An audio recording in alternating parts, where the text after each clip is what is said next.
Sadar nggak sih, di dalam kehidupan manusia tidak akan terlepas dari yang dinamakan listrik. Listrik sangat membantu kehidupan manusia, mulai dari penerangan, komunikasi, hingga penggunaan alat-alat berteknologi canggih yang menjadikan listrik sebagai sumber energinya. Di dalam peralatan listrik yang kita gunakan itu, terdapat sebuah nameplate yang berisikan spesifikasi tegangan tertentu agar peralatan tersebut dapat bekerja secara optimal. Tapi, pernah nggak sih kalian terpikirkan bagaimana caranya listrik yang berasal dari sumber PLN dapat mengoperasikan peralatan dengan berbagai macam tegangan yang terkadang justru lebih rendah ataupun lebih tinggi daripada sumber yang dihasilkan oleh PLN? Ternyata semua perubahan tegangan itu dapat terjadi akibat sebuah alat yang dinamakan transformator distribusi. Sebenarnya, apa sih transformator distribusi itu? Penasaran kan? Pada video kali ini, kami dari kelompok 1 akan menjelaskan lebih lanjut mengenai transformator distribusi bersama dengan saya sendiri, Putri Maharani, dan teman saya, Guntur Saputra, Budayana Diatmika, serta Andi Setya. Pada materi kali ini akan dibagi menjadi 4 subbab. Yang pertama yakni pengenalan transformator distribusi, yang kedua ada korelasi susut dan tegangan pada transformator distribusi, yang ketiga ada jenis-jenis hubungan militan pada transformator distribusi, dan subbab yang terakhir ialah rugi-rugi yang terjadi pada transformator distribusi. Kita langsung saja ke subbab yang pertama yakni pengenalan transformator distribusi. Transformator distribusi merupakan suatu peralatan listrik yang mentransformasikan tegangan menengah menjadi tegangan rendah agar tegangan yang dipakai sesuai dengan rating peralatan listrik yang kita gunakan atau beban pada umumnya. Transformator distribusi ini dapat berupa transformator 3 fasa yang memiliki output dan output 3 fasa seperti yang ada pada gambar yang di sebelah kanan, dan juga ada transformator 1 fasa yang memiliki output dan input 1 fasa seperti yang ada pada gambar yang di sebelah kiri. Di mana di Indonesia sendiri untuk 3 fasa tegangannya ialah 380 volt dan pada 1 fasa di Indonesia tegangannya yakni 220 volt. Pemasangan dari transformator distribusi ini harus disesuaikan dengan kebutuhan dan juga lokasi pemasangannya agar didapatkan optimalisasi dari penggunaan transformator ini. Kemudian kita lanjut ke materi berikutnya yakni jenis-jenis transformator distribusi. Transformator distribusi ini dibagi menjadi 2 jenis. Yang pertama ada transformator distribusi tipe CSP atau Completely Self-Protection, di mana pada tipe ini transformator ini memiliki pengaman yang menjadi satu kesatuan unit di dalam transformatornya itu sendiri, di mana pengaman yang terdapat di dalamnya itu ialah pengaman terhadap gangguan surja petir dan surja hubung. Kemudian ada pengaman beban lebih dan pengaman hubung singkatnya. Selain itu, pada trafo tipe ini juga dilengkapi dengan lampu tanda merah sebagai lampu tanda peringatan apabila temperatur belitan pada transformator tersebut mengalami peningkatan melebihi batas yang diizinkan untuk isolasinya. Sebab apabila transformator tersebut memiliki suhu atau temperatur yang tinggi dan melebihi batas isolasinya, maka akan menyebabkan circuit breaker yang terdapat di dalamnya itu bekerja membuka, sehingga transformator terputus. Tapi circuit breaker ini juga dapat diset pada posisi darurat untuk melakukan beban lebih secara sementara. Selanjutnya penanda terminal transformator fase tunggal, di mana terminal tegangan tingginya itu dibagi menjadi JTM dengan 3 kawat dan juga ada JTM yang 4 kawat seperti yang tertera pada gambar di sebelah kanan, di mana gambar yang paling kanan ialah gambar transformator untuk sistem JTM yang 3 kawat dan yang gambar yang di sebelah kirinya ialah transformator JTM yang 4 kawat. Kemudian untuk terminal tegangan rendahnya itu pada kedua jenis yang JTM 3 kawat ataupun JTM yang 4 kawat itu sama, yakni X1, X3, X2, dan X4, di mana di antara X3 dan X2-nya itu terdapat terminal pembunyian. Lanjut ke jenis transformator yang kedua, yakni ada transformator NCSP atau non-completely self-protection, di mana transformator jenis ini konstruksinya itu tidak dilengkapi dengan pengaman yang menjadi satu kesatuan unit pada transformator, tidak seperti jenis yang sebelumnya. Tetapi sistem pengaman pada transformator jenis ini tuh ditempatkan di luar transformator sisi primer dengan penangkap petir dan pengaman arus lebih. Transformator ini juga dilengkapi dengan panel tegangan rendah, di mana untuk urutan penanda terminal pada transformator 3 fase, dari sisi kiri ke sisi kanan yang kita lihat dari sisi tegangan rendahnya itu berturut-turut. Pada terminal primernya itu ada 1U, 1V, dan 1W, dan pada terminal sekundernya itu ada 2N, 2U, 2V, dan 2W. Itu juga dapat kita lihat pada gambar yang tertera pada slide. Sekian pemaparan dari saya. Untuk penjelasan materi selanjutnya akan dilanjutkan oleh teman saya, Andy. Nah, baik, sekarang saya akan menjelaskan materi mengenai struktur transformator. Di sini saya telah menyiapkan sebuah model 3D dari sebuah trafo distribusi. Baik, kita mulai dari komponen yang pertama. Nah, komponen yang pertama merupakan isolator busing, yang merupakan penyekat antara kumparan dengan bodi trafo, yang terletak pada ujung kedua kumparan trafo, baik primer ataupun sekunder.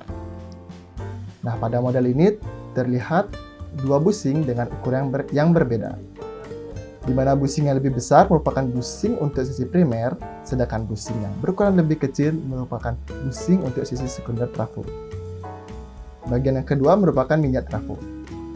Di dalam bodi trafo ini terdapat sebuah cairan berupa minyak yang fungsinya untuk mengurangi panas yang terjadi pada kedua kumparan dan inti trafo. Dan juga minyak ini digunakan juga sebagai isolasi pada kumparan dan inti besi. Selanjutnya ada tangki dan konservator. Terlihat pada model ini merupakan sebuah tabung silinder yang berada pada bagian atas transformator, yang merupakan bagian trafo yang berfungsi untuk menampung kelebihan minyak trafo yang terdapat dalam bodi transformator. Selanjutnya terdapat pernapasan trafo. Alat ini dikenal juga sebagai breather bag, rubber bag, atau dehydrating breather, yaitu merupakan sejenis balon karet yang dipasang di dalam tangki konservator. Alat ini merupakan sebuah peralatan yang berfungsi untuk menghindari agar minyak trafo tidak berhubungan langsung dengan udara luar, sehingga minyak trafo tidak rusak maupun tercemar. Yang selanjutnya adalah tip changer. Alat ini merupakan perubah pembanding transformasi untuk mendapatkan tegangan operasi sekunder yang sesuai dengan tegangan sekunder yang diinginkan dari tegangan primer yang berubah-ubah. Tiap changer hanya dapat dioperasikan pada keadaan trafo tidak bertegangan atau disebut dengan offload tape changer, serta dilakukan secara manual. Nah, selanjutnya adalah inti trafo. Inti trafo berfungsi untuk membangkitkan fluksi yang timbul karena arus listrik dalam belitan atau kumparan trafo. Inti trafo biasanya dibuat dari lempengan-lempengan baja tipis yang bertujuan untuk mengurangi panas yang diakibatkan oleh arus eddy atau eddy current. Dan terakhir adalah kumparan trafo. Kumparan merupakan beberapa lilitan kawat berisolasi yang membentuk sebuah kumparan. Kumparan sendiri berfungsi sebagai alat transformasi tegangan dan arus. Kumparan tersebut terdiri dari kumparan primer dan kumparan sekunder, yang diisolasi baik terhadap inti besi maupun terhadap antar kumparan. Kumparan primer merupakan kumparan trafo yang dihubungkan ke sumber, sedangkan kumparan sekunder merupakan kumparan trafo yang dihubungkan ke beban. Selanjutnya terdapat pola pembebanan transformator. Pola pembebanan transformator distribusi hendaknya mengikuti karakteristik transformator sesuai dengan spesifikasi transformator sesuai dengan SPLN nomor 50 tahun 1997. Agar didapatkan susut yang minimal, yaitu pembebanan trafo sebesar 60% hingga 70% dari kapasitas transformator. Untuk memenuhi kriteria tersebut, maka perlu dicantumkan secara jelas spesifikasi transformator distribusi dalam setiap pengadaannya. Dan juga harus dilaksanakan tes sampling sebelum transformator tersebut digunakan dalam operasional. Baik, materi selanjutnya akan dijelaskan oleh teman saya, Budayana Diatmika. Kali ini, saya akan menjelaskan kolerasi susut dan drop tegangan pada transformator distribusi. Pertama, drop tegangan transformator distribusi. Drop tegangan, disebut juga jatuh tegangan, adalah selisih antara tegangan ujung pengirim dan tegangan ujung penerimaan. Jatuh tegangan disebabkan oleh hambatan dan arus. Pada saluran bolak-balik, besarnya tergantung dari impedansi dan admitansi saluran, serta pada beban dan faktor daya. Drop tegangan di transformator distribusi di sisi sekunder pada saat beban maksimum dibolehkan sebesar 3% dari tegangan kerja. Ini sesuai dengan SPLN nomor 72 tahun 1987. Adapun rumus dari drop tegangan sebagai berikut. Untuk sistem fase tunggal atau satu fasa, rumusnya V1 fasa sama dengan 2 dikali I kurung buka RC cos Phi ditambah XC cos Phi kurung tutup L dikali I dikali 1000. Untuk sistem 3 fasa, rumusnya V3 fasa sama dengan akar 3 dikali I kurung buka RC cos Phi ditambah XC cos Phi kurung tutup L dikali I dan dikali 1000, di mana V1 fasa atau 3 fasa sama dengan tegangan jatuh atau voltage drop 1 fasa atau 3 fasa. I adalah arus beban penuh atau arus nominal atau arus saat start dengan satuan ampere. RC adalah resistasi AC kabel dengan satuan ohm per kilometer. XC adalah reaktansi AC kabel dengan satuan ohm per kilometer. Cos Phi adalah faktor daya beban dengan satuan PU. L adalah panjang kabel dengan satuan M atau meter. Yang kedua, susut tegangan atau loss trafo. Rumus yang digunakan untuk mencari susut tegangan ialah susut tegangan sama dengan I ditambah C dikali PR pangkat 2 dikali LLF dikali N, di mana I adalah rugi besar transformator dengan satuan kilowatt, C adalah rugi tembaga dengan satuan kilowatt, LLF adalah load loss factor, PR adalah pembebanan transformator rata-rata dengan persen, N adalah jumlah transformator. Perlu dicatat juga, rugi besi dan tembaga diambil dari SPLN nomor 50 tahun 1997 dan loss maksimum adalah 1,5% pada temperatur 75 derajat Celcius. Yang ketiga, efisiensi transformator distribusi. Efisiensi transformator dapat didefinisikan sebagai perbandingan antara daya listrik keluaran atau output dengan daya listrik masukan atau input yang masuk pada transformator tersebut. Rumus yang digunakan untuk mencari efisiensi transformator ialah efisiensi transformator sama dengan Vs dikali IS sama dengan Vp dikali IP dikali 100%, di mana Vs adalah tegangan sekunder dengan satuan volt, Vp adalah tegangan primer dengan satuan volt, IS adalah arus pada kumparan sekunder dengan satuan ampere, IP adalah arus pada kumparan primer dengan satuan ampere. Ini adalah contoh perhitungan susut dan efisiensi dari transformator kapasitas 100 kVA seperti tabel di bawah. Nah, pada tabel berikut terdapat data efisiensi dan susut dari transformator, di mana efisiensi akan berbanding lurus dengan cos Phi, sehingga Apabila cost V meningkat, maka efisiensi akan meningkat. Hal tersebut berbanding terbalik dengan susut yang terjadi, di mana semakin tinggi cost V, maka susut yang terjadi akan semakin kecil. Berdasarkan hal tersebut, apabila efisiensi semakin tinggi dengan susut yang dihasilkan semakin rendah, maka hal tersebut menunjukkan bahwa transformator bekerja secara optimal. Dari tabel tersebut, apabila diubah dalam bentuk grafik, maka akan menghasilkan data sebagai berikut. Nah, data yang pertama ini adalah grafik efisiensi trafo. Nah, untuk data yang kedua ini adalah grafik susut trafo. Sekian presentasi dari saya.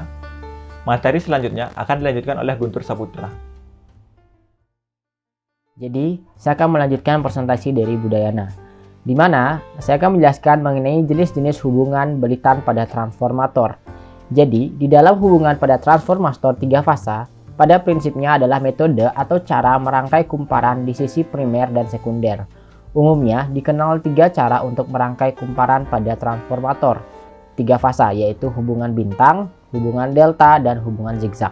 Yang pertama ada hubungan transformator bintang, di mana pada jenis ini ujung-ujung pada masing-masing terminal dihubungkan secara bintang. Titik netral dijadikan menjadi satu. Hubungan dari tipe ini lebih ekonomis untuk arus nominal yang kecil.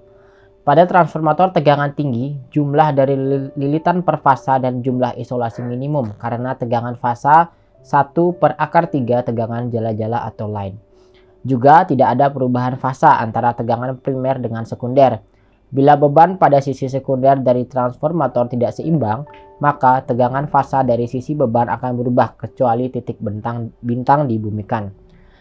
Di mana terdapat perhitungan pada hubungan bintang, di mana pada sisi primer V fasa sama dengan V line per akar 3 dan I line sama dengan I fasa.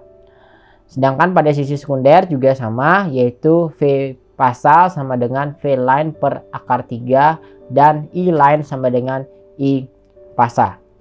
Kemudian kedua ada transformator hubungan segitiga atau hubungan delta. Pada jenis ini, ujung fasa dihubungkan dengan ujung netral kumparan lainnya yang secara keseluruhan akan terbentuk hubungan delta atau segitiga.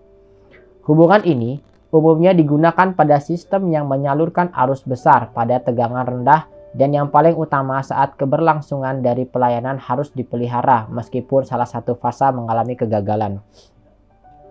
Di mana perhitungan pada hubungan segitiga, di mana pada sisi primernya V line sama dengan V fasa dan I line sama dengan akar 3 dikali I fasa. Dan sisi sekundernya juga sama, yaitu V line sama dengan V fasa, sedangkan untuk arus I line sama dengan akar 3 dikali I fasa. Selanjutnya juga terdapat hubungan bintang segitiga atau star delta. Pada hubungan ini, kumparan pada primer dirangkai secara bintang atau WYE dan sisi sekundernya dirangkai segitiga. Umumnya digunakan pada transformator untuk jaringan transmisi di mana tegangan nantinya akan diturunkan atau step down. Pada hubungan ini, perbandingan tegangan jala-jala 1/3 kali perbandingan lilitan transformator dan tegangan sekunder tertinggal 30 derajat dari tegangan primer. Perhitungan pada hubungan bintang segitiga yaitu yang pertama ada sisi primernya yaitu hubungan star, yaitu V fasa sama dengan V line per akar 3 dan arusnya yaitu arus line sama dengan arus pada fasa. Sedangkan pada sisi sekundernya yaitu yang merupakan rangkaian delta, V line sama dengan V fasa dan I line sama dengan akar 3 dikali I fasa. Kemudian terdapat juga hubungan transformator hubungan segitiga bintang. Pada hubungan ini, sisi primer transformator dirangkai secara segitiga. Sedangkan pada sisi sekundernya merupakan rangkaian bintang sehingga pada sisi sekundernya terdapat titik netralnya. Biasanya digunakan untuk menaikkan tegangan atau transformator step up pada awal sistem transmisi tegangan tinggi. Dalam hubungan ini, perbandingan tegangan akar 3 kali perbandingan lilitan transformator dan tegangan sekunder mendahului sebesar 30 derajat. Perhitungan pada hubungan segitiga bintang yaitu yang pertama yaitu pada sisi primernya yang merupakan hubungan segitiga yaitu V line sama dengan V fasa dan I line sama dengan akar 3 dikali I fasa. Sedangkan pada sisi sekundernya yang merupakan hubungan star, V fasa sama dengan V line per akar 3 dan I line sama dengan I fasa. Selain hubungan-hubungan di atas, terdapat juga hubungan zigzag. Namun sebelum itu, saya akan menjelaskan mengapa hubungan zigzag ini diperlukan. Jadi, kebanyakan transformator distribusi selalu dihubungkan bintang. Salah satu syarat yang harus dipenuhi oleh transformator tersebut adalah ketiga fasanya harus diusahakan seimbang. Apabila beban tidak seimbang, akan menyebabkan timbulnya tegangan titik bintang yang tidak diinginkan, karena tegangan pada peralatan yang digunakan pemakai akan berbeda-beda. Untuk menghindari terjadinya tegangan titik bintang, diantaranya adalah dengan menghubungkan sisi sekunder dalam hubungan zigzag. Di dalam hubungan zigzag, sisi sekunder terdiri atas 6 kumparan yang dihubungkan secara khusus. Ujung-ujung dari kumparan sekunder disambung sedemikian rupa supaya arah aliran arus di dalam tiap-tiap kumparan menjadi bertentangan. Karena E1 tersambung secara berlawanan dengan gulungan E2, sehingga jumlah vektor dari kedua tegangan itu menjadi EZ1 sama dengan E1 min E2, EZ2 sama dengan E2 min E3, EZ3 sama dengan E3 min E1, dan EZ1 tambah EZ2 tambah EZ3 sama dengan 0. Maka tegangan titik bintangnya EB sama dengan 0. Selanjutnya, kelompok hubungan transformator dapat dilihat pada tabel. Jadi yang pertama ada hubungan segitiga-segitiga di mana dapat dilihat hubungan lilitan TT dan hubungan lilitan TR bisa dilihat pada gambar berikut. Begitu juga dengan hubungan star-star dan juga segitiga zigzag dapat dilihat pada tabel berikut beserta perbandingan lilitannya. Selanjutnya, saya akan menjelaskan mengenai rugi-rugi pada transformator, di mana di dalam pengaplikasian transformator tentu tidak luput dengan yang namanya rugi-rugi, di mana terbiasanya daya yang dimasukkan tidaklah sesuai dengan daya yang akan dikeluarkan atau daya output. Yang pertama terdapat rugi tanpa beban atau rugi besi. Daya aktif yang diserap ketika tegangan pengenal pada suatu frekuensi pengenal diberikan pada terminal salah satu belitan sedangkan belitan lainnya terbuka. Arus tanpa beban yaitu arus yang mengalir pada terminal fase belitan ketika tegangan pengenal dengan frekuensi pengenal diberikan pada belitan tersebut sedangkan belitan lainnya terbuka. Arus tanpa beban pada transformator 3 fase adalah nilai rata-rata dari ketiga fase dan dinyatakan dalam persen terhadap arus pengenal. Selanjutnya, terdapat ada rugi berbeban atau rugi belitan. Daya aktif yang diserap pada frekuensi pengenal ketika arus pengenal mengalir melalui terminal fase salah satu belitan, sedangkan terminal belitan lainnya dihubung singkat. Nilai rugi berbeban ditetapkan pada suhu acuan 75 derajat Celcius. Dan ada yang terakhir yaitu rugi total yang merupakan jumlah dari rugi tanpa beban dan rugi berbeban. Selanjutnya, ada rugi-rugi transformator pada fase tunggal dan juga 3 fase yang dapat terlihat pada tabel A yang merupakan rugi transformator fase tunggal di mana daya 10 kV ampere, rugi tanpa bebannya adalah 40 watt dan rugi berbeban pada 75 derajat Celcius yaitu 185 watt. Di mana dalam tabel ini masih menggunakan parameter yaitu rugi berbeban pada suhu 75 derajat Celcius. Namun pada kenyataannya tentu bisa berubah-ubah sesuai dengan kondisi dan cuaca di lapangan. Selanjutnya juga pada 16 kVA rugi tanpa bebannya adalah 50 dan rugi berbebannya 265 dan begitu seterusnya. Sehingga jika kita melihat dari tabel berikut, semakin besar daya, maka rugi tanpa beban dan rugi berbeban juga akan semakin meningkat seiring meningkatnya daya dari transformator tersebut. Dan yang kedua ada tabel B, yaitu rugi-rugi transformator 3 fase, di mana dalam daya 25 kVA rugi tanpa bebannya adalah 75 dan rugi berbeban pada 75 derajat yaitu 425 watt. Dan begitu juga seterusnya.